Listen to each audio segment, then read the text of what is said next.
My beloved child, come close to me now. Feel the gentle warmth of my presence as you settle into this quiet moment. I know you've carried the weight of the day upon your shoulders, and your mind may still be racing with thoughts that seem to chase sleep away. But here, in this sacred space we share together, you can finally rest. I am Jesus, and I have been waiting for you. Just as I once walked among fishermen and farmers, teachers and seekers, I walk with you now in these quiet hours when the world grows still. You are not alone in your weariness, dear one. I see the battles you've fought today, the worries that have nested in your heart, and the restless energy that keeps your eyes open when they long to close. Tonight, let me be your shepherd in the valley of sleeplessness. Let my voice become the gentle stream that carries away your anxieties, the soft breeze that cools your fevered thoughts. I have stories to tell you, stories that will wrap around your soul like the finest blanket, stories that will heal the places within you that ache, stories that will guide you into the deep, peaceful sleep your body and spirit crave. There's something beautiful about the darkness, isn't there? When the busy world finally quiets, when the demands of the day release their grip, there's a sacred space that opens up. It's in this space that I've always done my most tender work. It was in the quiet of dawn that I rose from the grave. It was in the stillness of evening that I often withdrew to pray with my Father. And it's in these gentle hours that I come to you now, not as a distant figure from ancient stories, but as your friend, your comfort, your peace. You know, when I walked the earth, I often noticed how people carried their burdens like heavy stones in their hearts. They would come to me exhausted, much like you might feel right now. Some couldn't sleep because of physical pain, others because of worry about tomorrow's bread, and still others because of guilt over yesterday's choices. But I had a remedy then, just as I have one now, the healing power of perfect love, the peace that passes all understanding, the rest that comes not from the absence of trouble, but from the presence of grace. So let yourself sink deeper into whatever brings you comfort tonight. Pull that blanket a little closer. Allow your breathing to slow and deepen. Feel your muscles beginning to release the tension they've held all day. And know that what you're about to experience isn't just a story. It's an invitation into the very heart of God, where healing flows like living water and peace descends like morning dew. Close your eyes if you'd like, or let them grow heavy. As we journey together, I have so much to share with you, and all the time in the world to share it. Let me take you back to a garden, my dear friend. Not just any garden, but the very first one, where everything began in perfect harmony. I want you to picture it with me, because understanding where we started helps us remember where we're going. In the beginning, when my Father spoke the world into existence, He created a place of such breathtaking beauty that even now, thousands of years later, human hearts still ache for its memory. Eden wasn't just a location, it was a state of being, a way of living that I came to restore. And tonight, as you rest in my presence, I want to give you just a taste of that original peace. Imagine, if you will, walking barefoot on grass so perfect that each blade feels like silk beneath your feet. The air is neither too warm nor too cool, but exactly the temperature that makes you sigh with contentment. There are no harsh sounds here, only the gentle murmur of the river that runs through the center of this paradise, the soft rustle of leaves in the breeze, and perhaps the distant, melodic call of birds whose songs were created to bring joy to every heart that hears them. This is where Adam and Eve walked with my Father in the cool of the evening. Can you picture it? No hurried footsteps, No anxious glances at the sky to gauge the weather. No worry about what tomorrow might bring. Just the pure pleasure of being fully present, fully known, fully loved.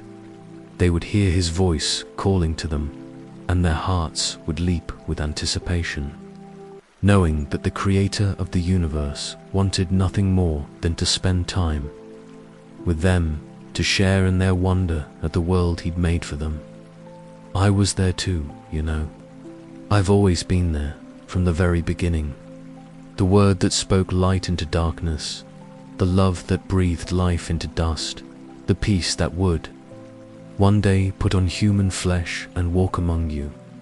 Even then, I knew there would come a day when that perfect peace would be broken, when fear would creep into human hearts, when the easy communion between heaven and earth would be interrupted by the presence of sin. But I also knew that the story wouldn't end there. I knew that love would find a way to bridge every gap, to heal every wound, to restore what was lost. The Garden of Eden wasn't just humanity's past, it was also its future, and mine to give back. In that first garden, there was no insomnia because there was no anxiety. Sleep came as naturally as breathing because trust was complete. Adam and Eve would lie down each night knowing with absolute certainty that they were safe, that they were loved, that tomorrow would bring only good things. Their bodies knew how to rest because their souls were at rest. I want you to feel just a whisper of that original peace tonight. As you lie there listening to my voice, let your imagination carry you to that place where worry never existed. Feel the safety that comes from being completely known and completely accepted. Let your heart remember what it was created for. Not the constant vigilance that modern life demands, but the sweet surrender that comes from trusting in love that never fails. You see, my beloved, the garden isn't just a memory, it's a promise. Every time you choose to trust instead of worry, every time you let go instead of clinging tightly, every time you rest in my love instead of striving for your own security, you're taking a step back toward Eden. You're allowing your soul to remember its true home. And sleep, beautiful sleep, is one of the gifts of that remembrance. When you truly know that you are held in arms that will never let you go, when you understand that the same power that created Eden is watching over you tonight, your body can finally do what it was designed to do: restore, heal, and prepare for tomorrow's adventures. So let yourself begin that journey back to the garden now. With each breath, feel yourself drawing closer to that place of original blessing. With each heartbeat, sense the rhythm of perfect love calling you home. And know that what was lost will be found again, what was broken will be made whole, and what was scattered will be gathered together in the fullness of time. The garden is calling you tonight, dear one. Will you come? Feel your breathing naturally slowing as we move from the memory of what was to the hope of what can be. Let the peace of Eden settle into your bones as we continue our journey together. You know, one of my favorite things to tell people when I walked the earth was this: I am the Good Shepherd, and I know my sheep by name. Tonight, I want you to hear your name spoken in my voice, with all the tenderness and recognition that only comes from perfect love. Can you hear it? Your name whispered on the wind of my spirit, carried to your heart like a lullaby that your soul has been waiting to hear all your life. It doesn't matter if others have forgotten your name today, if you felt invisible in the crowd, if the world has treated you like just another number in an endless system. To me, you are not a number. You are not invisible. You are my beloved sheep, and I know you completely. When I spoke about being a shepherd, I wasn't using empty poetry. I had spent time with real shepherds, had watched them tend their flocks, in the hills around Bethlehem and beyond, I knew how a shepherd's voice could cut through the bleating of 100 sheep to reach the one who was lost. I understood how a single call could bring comfort to a frightened lamb or gather a scattered flock back to safety. But more than that, I knew something that the people listening to me that day were hungry to understand. What it feels like to be truly known, truly cared for, truly safe. Picture yourself as a sheep in my flock for a moment. I know it might sound simple, perhaps even childish, but there's profound wisdom in this image. Sheep, you see, are not stupid animals as some believe. They're actually quite intelligent, capable of recognizing faces and voices, of forming bonds and memories. But they do have one beautiful quality that humans often lose as they grow older. They know how to trust their shepherd completely. When a sheep in my flock is tired, it doesn't fight sleep because it's worried about what might happen while it rests. It simply lies down in the green pastures I've led it to, knowing that I'm watching over the entire flock. When it's thirsty, it doesn't question whether the still waters I've found are safe to drink. It simply drinks deeply and is refreshed. And when the way forward is unclear, when the path winds through valleys that feel dark and threatening, the sheep doesn't try to figure out the route on its own.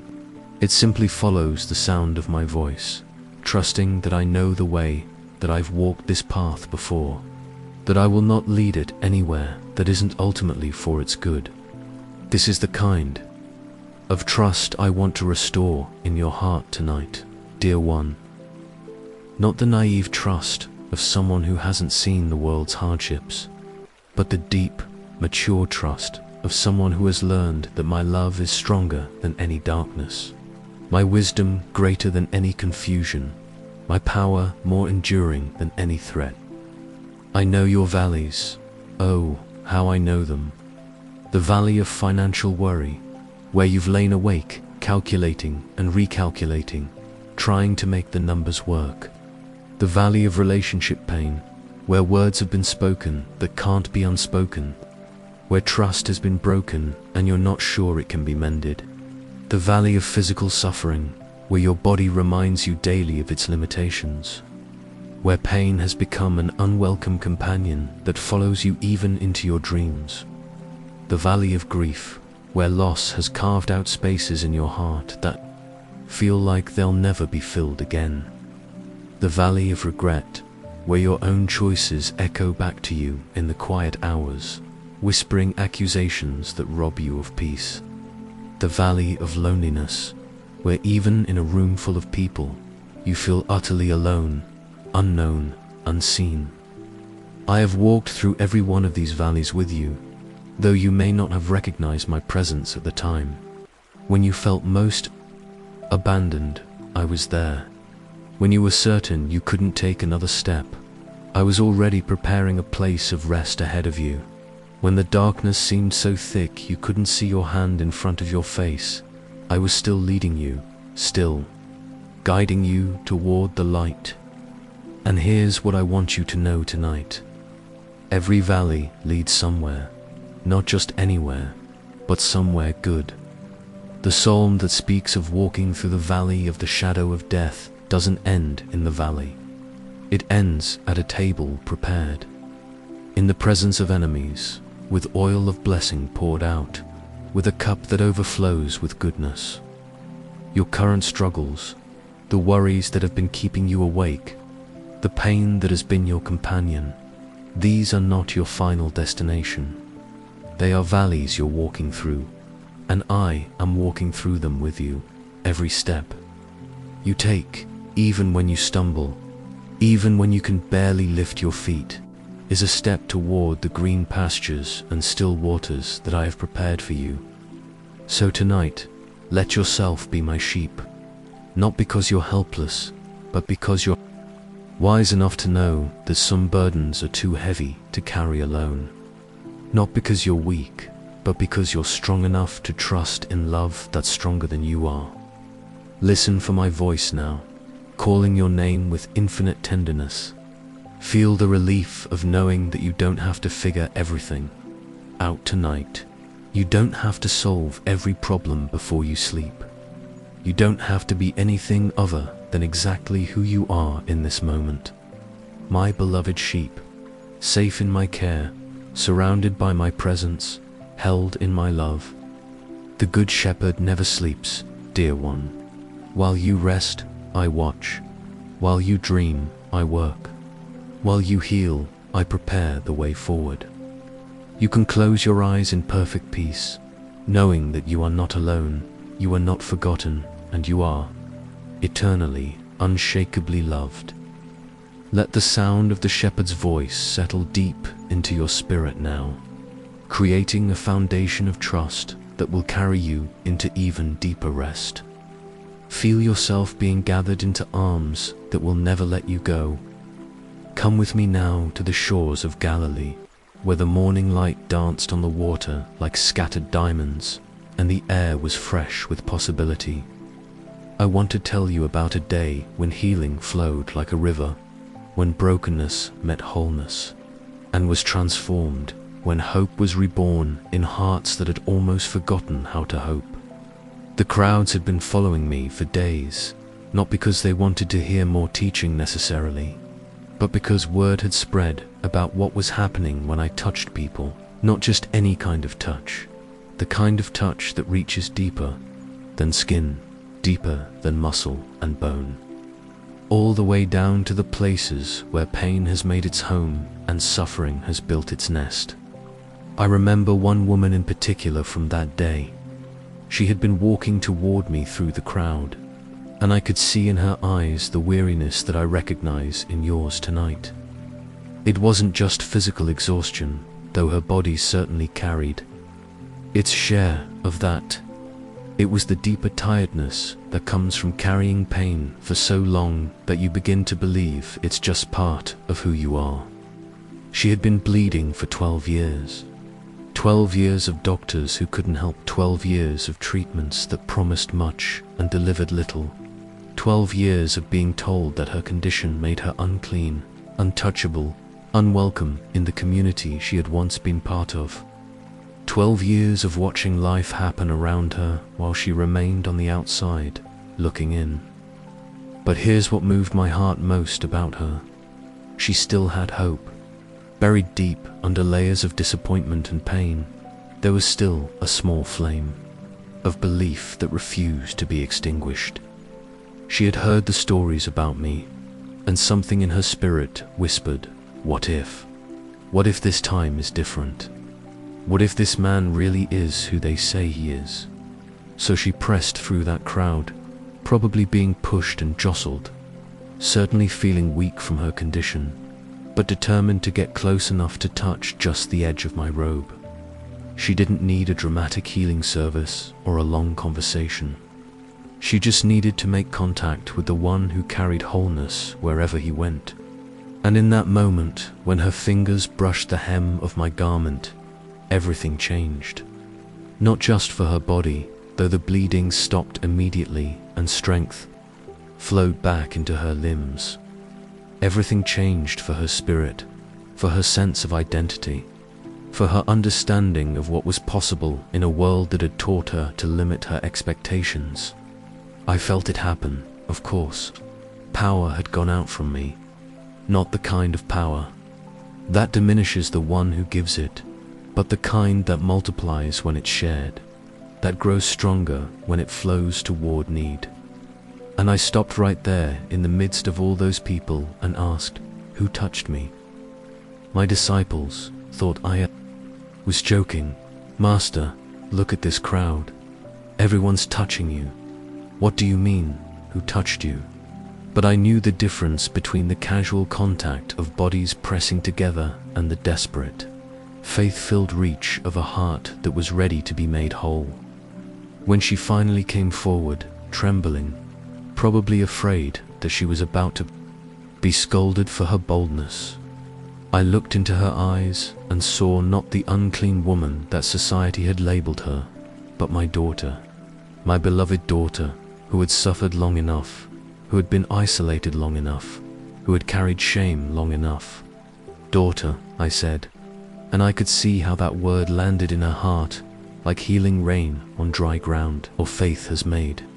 "You well, go in peace and be freed from your suffering. But here's what I want you to understand tonight, my dear friend. The healing didn't begin when she touched my robe. It began when she decided to believe that healing was possible.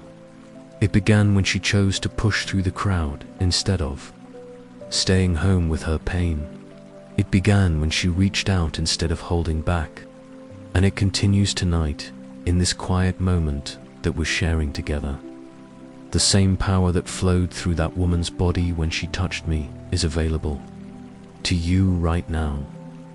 Not because you have to work up enough faith or say the right words or follow the correct formula, but because healing is part of my very nature, and I am here with you. What is it that needs healing in your life tonight? Is it the insomnia that has been stealing your rest and clouding your days? Is it the anxiety that churns in your stomach and races through your thoughts? Is it the depression that has settled over your spirit like a heavy blanket, making everything feel grey and difficult? Perhaps it's physical pain that has become your constant companion, joints that ache with every movement, muscles that never seem to fully relax, a body that feels like it's betraying you instead of serving you. Maybe it's emotional wounds that haven't healed properly, places in your heart where trust was broken, or love was rejected, or hope was deferred until it made you sick. Or it could be spiritual dryness, a sense that God feels distant, or prayer feels empty, or the faith that once brought you comfort now feels more like a burden than a blessing. These two were places where my healing touch wants to reach, where my love wants to restore what's been damaged or depleted. I want you to know that there is no pain too old for me to heal, no wound too deep for my love to reach, no situation too complicated for my wisdom to untangle. The woman who touched my robe had been suffering for 12 years, but healing came in an instant. Some healings happen that way, sudden, complete, undeniable. Others unfold more gradually, like flowers opening to the sun, each day bringing a little more wholeness, a little more freedom, a little more of the life you were created to live. But all healing begins the same way, with a choice to believe that things can be different, that you don't have to stay trapped in the patterns that have held you captive, that there is a power greater than your problems and a love deeper than your pain. So right now, in the quietness of this moment, I want you to reach out like that woman did, not with your physical hands necessarily, but with your heart, your spirit, your deepest need. Reach out and touch me with your pain, your weariness, your longing for something better. Feel my power flowing toward you, not to make you feel guilty about your struggles, but to meet you right where you are and begin the work of restoration. Let my peace wash over your racing thoughts. Let my strength flow into your tired body. Let my love penetrate the places where you've been hurt and begin to heal what's been broken. You don't have to understand how it works. The woman in the crowd didn't understand the mechanism of healing.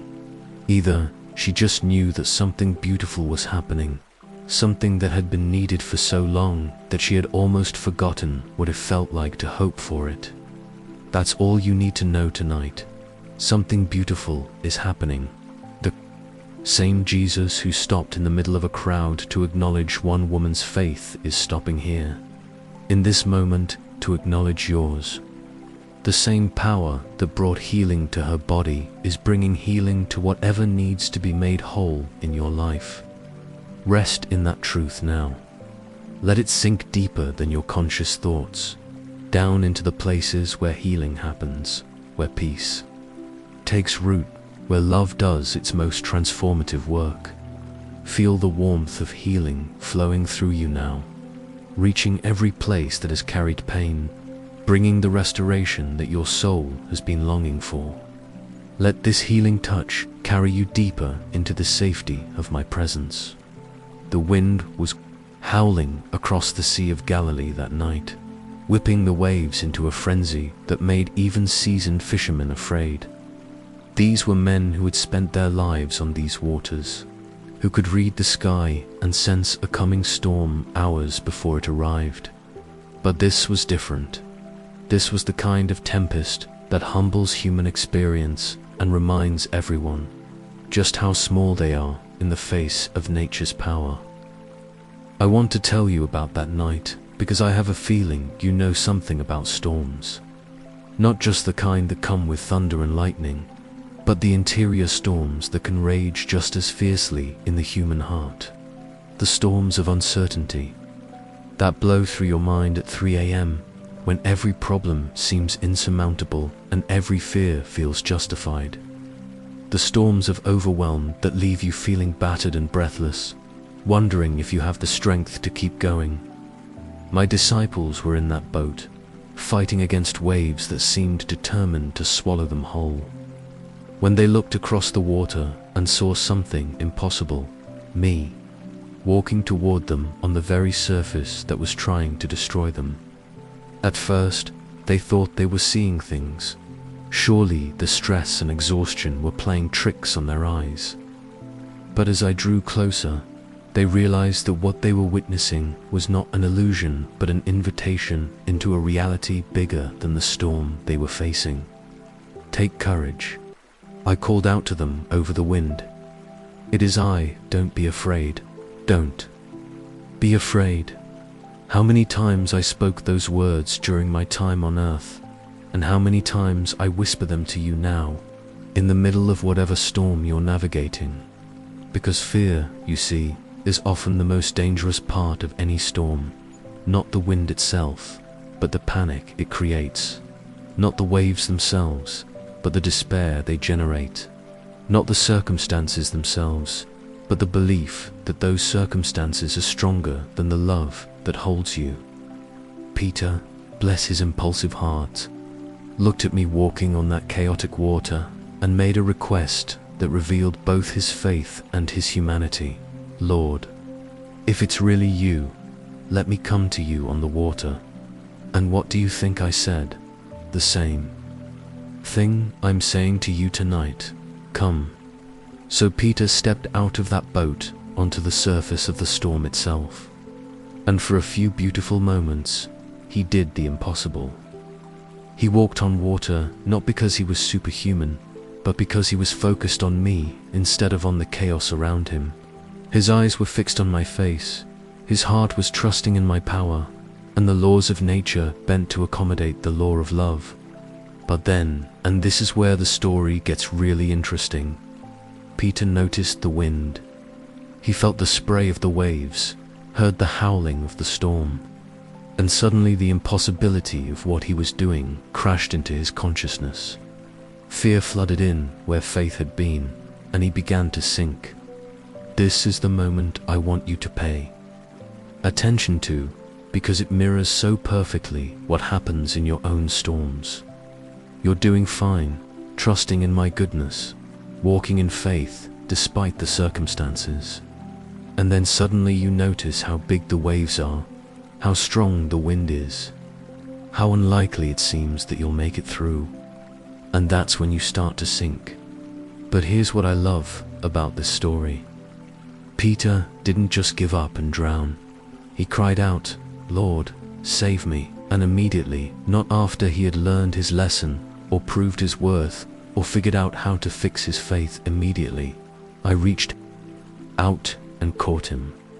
"You of little faith," I said, but not with condemnation, with understanding, with compassion, with the kind of loving correction that comes from someone who knows exactly how hard it is to trust when the storms are raging.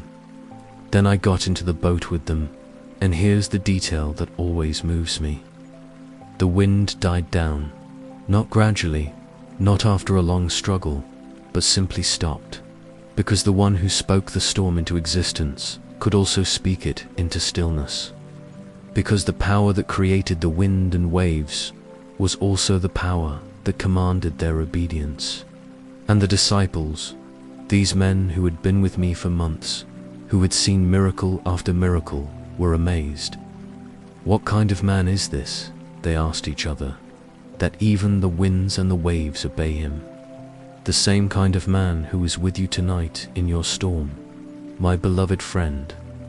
The same power that calmed the Sea of Galilee is available to calm the turbulent waters of your heart, your mind, your circumstances. I haven't changed. My authority over the storms of life hasn't diminished. My willingness to reach out and catch you when you're sinking hasn't wavered. What storm is raging in your life right now? Is it the storm of financial pressure, where the bills keep coming and the resources keep shrinking, and you lie awake, calculating and worrying and trying to figure out how to make it all work? Is it the storm of relationship conflict, where words have been spoken that can't be taken back, where trust has been broken and you're not sure it can be mended? Maybe it's the storm of health concerns, where your body is sending you signals that frighten you, where uncertainty about the future clouds every day with anxiety.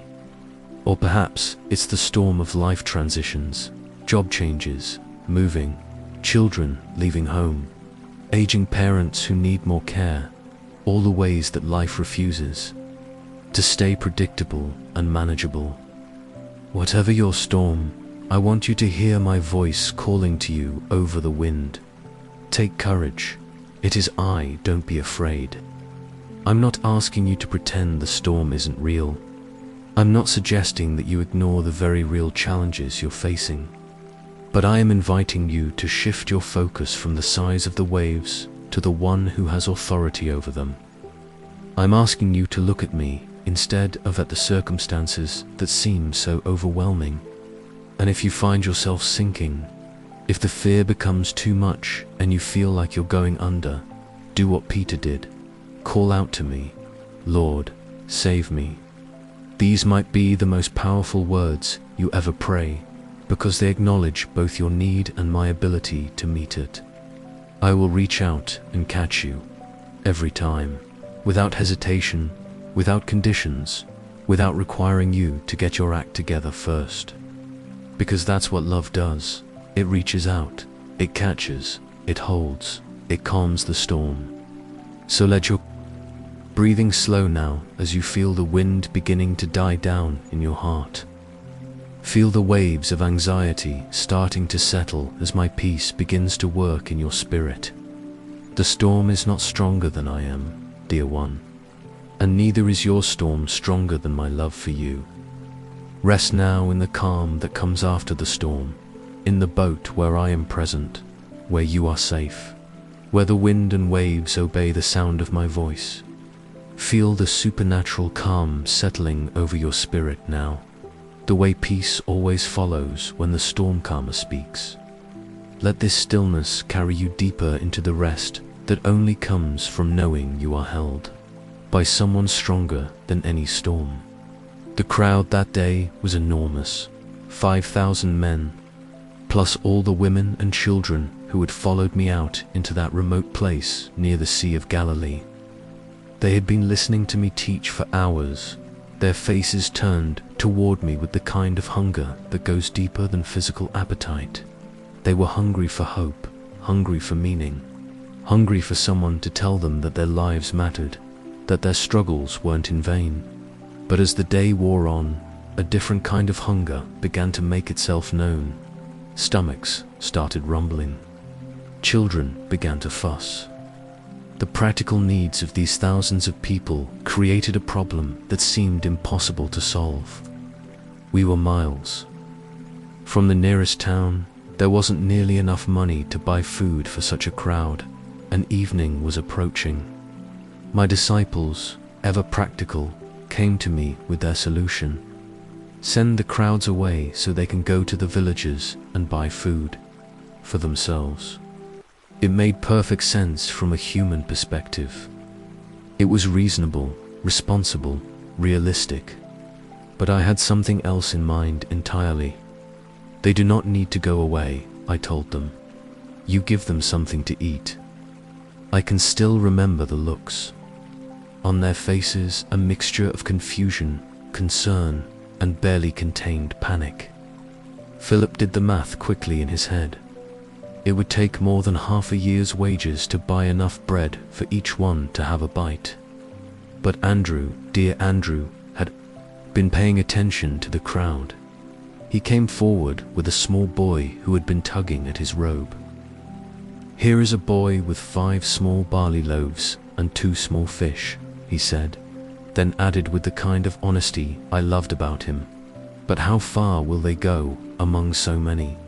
How far indeed? From a human perspective, that little lunch was inadequate. 5 barley loaves, not even wheat bread, but the cheaper barley that poorer families ate. 2 small fish, probably pickled, the kind of simple food a working family would pack for a day out. In the face of such overwhelming need, it seemed almost insulting to suggest that this could make any difference at all. But that little boy understood something that my disciples were still learning. When you place what you have in my hands, it becomes more than enough. He could have held on to his lunch, could have reasoned that he would need it later, could have decided that his small contribution wouldn't matter anyway. Instead, he offered it freely, completely, without reservation. I took those 5 loaves and 2 fish and looked up to heaven, giving thanks to my Father. Not thanks for the abundance that was visible, but thanks for the abundance that was coming. Not thanks for what appeared to be enough, but thanks for the God who makes all things possible. Then I began to break and distribute, and here's where the miracle revealed itself. There was always more. No matter how much was given out, there was always more in my hands. The disciples kept coming back for more bread, more fish, and I kept providing it. Not grudgingly, not with just barely enough, but with abundance.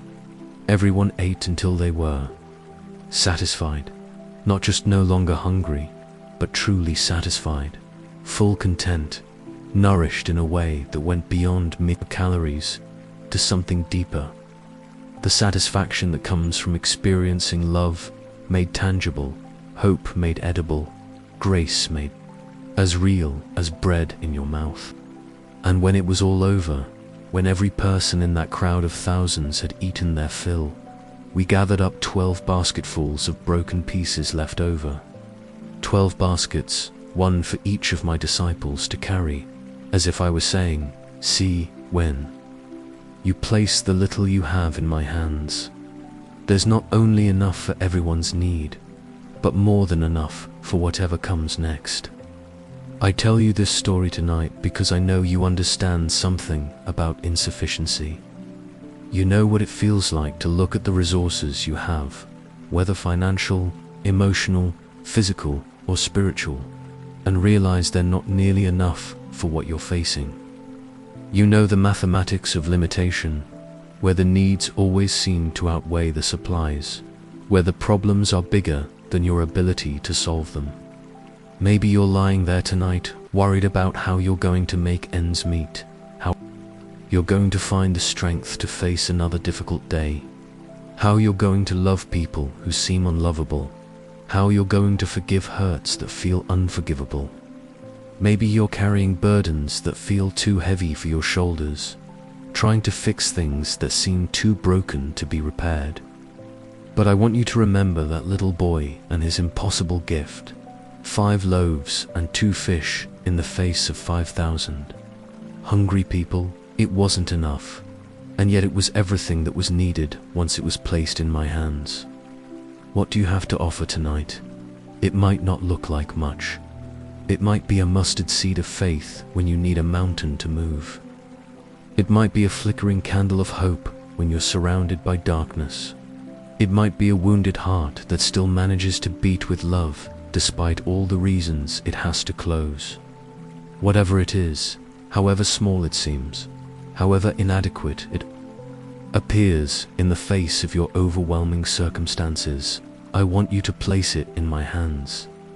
Not because I need what you have, but because you need what happens when finite resources meet infinite love. I am still the bread of life, dear one. I am still the one who takes whatever you offer and multiplies it beyond your imagination. I'm still the one who feeds thousands from impossibly small beginnings, who creates abundance where there was scarcity, who turns your offerings into blessings that reach far beyond what you ever thought possible. So as you prepare to sleep tonight, offer me your little lunch, your small faith, your flickering hope, your tender heart. Place it all in my hands and trust me to do what only I can do. Make it more than enough, not just for your own needs, but for the needs of everyone your life touches. There will be leftovers, my beloved. There always are when love does the multiplying. 12 baskets full of grace to carry you through whatever comes next. Abundance where you expected scarcity. Provision where you feared lack. Close your eyes now and feel yourself being fed, not just with bread that fills your stomach, but with the bread of life that nourishes your soul. Feel the deep satisfaction that comes from knowing you were cared for, provided for, loved beyond measure. Let the satisfaction of being truly fed settle into your spirit now. The deep contentment that comes from knowing that love always provides more than enough. Feel this nourishment preparing your soul for the sweetest rest. In the town of Bethlehem, on a night much like this one, something happened that changed the course of human history forever. But it didn't happen with fanfare or announcement to the powerful. It happened quietly, gently, the way peace always comes, not with loud proclamations, but with a whisper that somehow reaches every corner of creation. I was born that night, my beloved friend, born not in a palace or even in a proper room, but in a stable where animals were sheltered from the cold. My first bed was a manger, my first lullaby the soft lowing of cattle and the gentle bleating of sheep. Mary, my precious mother, wrapped me in strips of cloth and held me close to her heart. While Joseph stood guard over this miracle he didn't fully understand, but loved completely. But here's what I want you to know about that night. It wasn't the location that made it holy, or the circumstances that made it special. It was the arrival of peace himself in human form. After thousands of years of warfare and conflict, of hearts divided against themselves and nations divided against each other, peace came to earth, wearing skin, breathing air, needing the same things every human baby needs: food, warmth, love, protection. The angels couldn't contain their joy that night. They appeared to shepherds in the fields nearby, not to kings or priests or scholars, but to simple working men who were doing their job, watching over their flocks in the darkness. "Do not be afraid," the angel said, and isn't it beautiful that the first words spoken about my birth were words of comfort? "I bring you good news that will cause great joy for all the people. Today in the town of David a Savior has been born. To you he is the Messiah, the Lord." And then the sky filled with angels, all of them singing, "Glory to God in the highest heaven, and on earth peace to those on whom his favor rests." Peace on earth. That's what my birth announced, what my life demonstrated, what my death secured, and what my resurrection guarantees. Not the absence of trouble. Goodness knows there's plenty of that in this world. But something far better.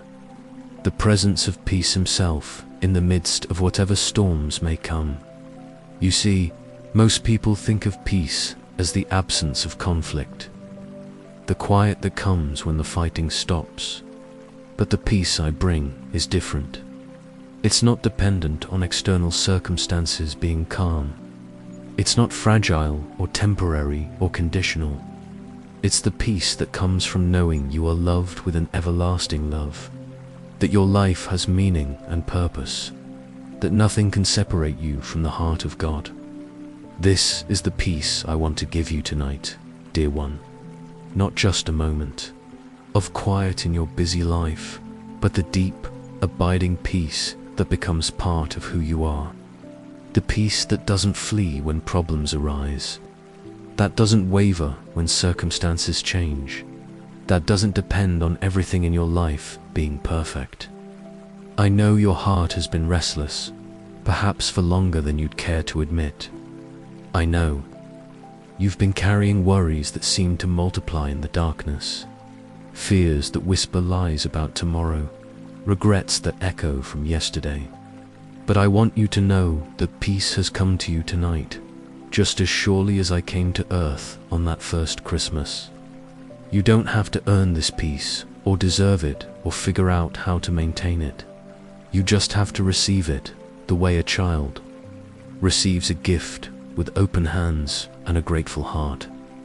Let it settle into the places where anxiety has been living. Let it flow into the corners where fear has been hiding. Let it fill the spaces where restlessness has been ruling. This is my gift to you. Peace I leave with you. My peace I give you. I do not give to you as the world gives. Do not let your hearts be troubled, and do not be afraid. The world gives peace that depends on perfect circumstances, on having enough money, on everyone treating you right, on your health being good and your future being secure. But my peace doesn't depend on any of those things. It's the peace that comes from knowing that you are held in arms that will never let you go, that you are loved with a love that will never fail, that you are part of a story that ends in triumph. So let that peace settle over you now like a blanket, warm and comforting and absolutely secure. Let it quiet the voices that try to steal your rest. Let it still the racing thoughts that have been keeping you awake. Let it be the foundation on which you build your dreams tonight. The Prince of Peace is here with you, speaking the same words over your life that the angels spoke over Bethlehem. Do not be afraid. You are not alone. You are not forgotten. You are not beyond help or hope or healing. Peace, be still. Peace, flow like a river. Peace, reign in this heart that has been troubled too long. Peace, come and make your home here, in this moment, in this life, in this. Beloved child of God who needs rest more than anything else in the world, feel the deep peace of Christ settling into every fiber of your being now. The peace that was announced at his birth and is available to you tonight. Let this divine calm carry you into the final rest that your soul has been seeking. And so, my beloved child, we come to the end of our journey together tonight, though it's not really an end at all. It's more like a doorway into the rest that your soul has been seeking, the sleep that will restore not just your body, but your spirit. As you lie there now, I want you to know that everything I've shared with you tonight isn't just ancient history or beautiful stories. It's your present reality. The garden peace is yours to claim. The shepherd's care surrounds you even now. The healing touch that flowed through that woman flows through you tonight. The storm-calming power that stilled the Sea of Galilee is bringing stillness to your heart. The abundance that fed 5,000 is providing for every need you have. And the peace that came to earth in Bethlehem has come to you in this quiet moment. I am with you as you sleep, watching over you as tenderly as any parent watches over their child. I am working in your dreams, healing in your rest, preparing good things for your tomorrow. You can let go completely now, knowing that you are held in love that never sleeps, never fails, never lets go. The whisper that cradles your sleep is the same voice that spoke the worlds into existence. And tonight it's speaking peace over every area of your life. Rest now, my dear one. Rest in me, rest in love. Rest in the assurance that you are mine and I am yours, now and always. Sweet dreams, beloved. Until we meet again in the morning light, know that you are cherished beyond measure. Sleep well in Jesus.